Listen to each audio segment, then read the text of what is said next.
And we're back to learning Affinity in the year day 26.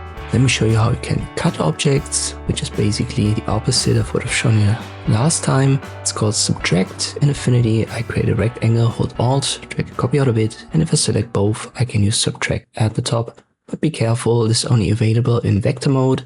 So if you can't see that, switch right here to vector, and then you can use it to cut into elements. Let me give the top one a different color, and you can see it's actually the top one that cuts into the bottom one.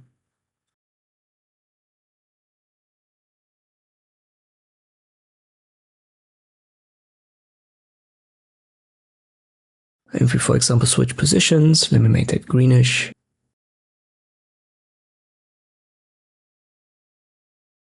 Now this one here is on top, the green one. This is going to cut into the blue rectangle. This also works for other objects. If I create, for example, an ellipse,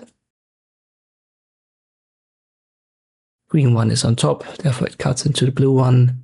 And this is how the subtract option works. Once again, make sure that you're in the vector mode, and then you should be able to see it. Hope this video was helpful. Thank you for watching, and I'll see you next time.